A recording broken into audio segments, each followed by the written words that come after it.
Let's bring in CNN correspondent Tom Foreman from our virtual room. Tom, such a tragic story, and there are still so many unanswered questions surrounding this crash. Tell us what we do know at this hour. Here's what we do know right now. Look at what happened. This was a plane that took off at 11:09 in the evening from Charles de Gaulle Airport. It was supposed to be about a 4-hour flight, simple enough, over here to Cairo.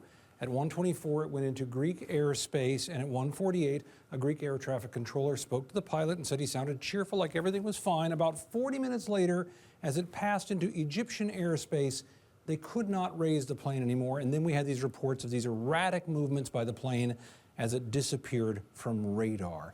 The official you just spoke to, Jake, talked about the idea of all the information we can, gathering that. He said that very casually, but it is a tremendous amount of information they have to look at. First of all, they have to review with this plane exactly what you were asking him about. Where was it on the ground over the past several days? Who had access to it? Did anybody find a way to circumvent all those security measures if, in fact, this was what happened, if it was some sort of attack on the plane? Then they have to look inside the plane as well. They have to look at the people who were on board. He mentioned the crew they have there. We've got a cockpit crew, of course, 2 people up there. You have 5 people working the cabin back here. You have 3 security officers. And then you have 56 passengers. We don't know where they were inside the plane, but we're putting them here so you have an idea of how many people are on board.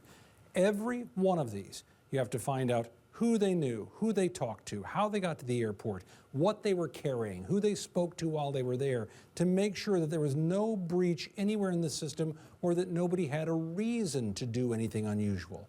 And then you have to look at the aircraft itself if you can find some of the wreckage. You have to get down here to the Mediterranean Ocean, which, by the way, is about a mile deep on average, so it could be difficult to find things if they get below the surface there. But you have to look at the remains of what you find if this plane, in fact, crashed. Obviously, the flight data recorder, obviously the voice recorder, but then you have to look at the plane. Do you see problems where the engines had something go wrong with them, or the tail, or do you see spalling from some kind of an explosion? The bottom line is it was traveling about 560 miles an hour, and it went down somehow. Many, many clues to look at before they know why. Jake?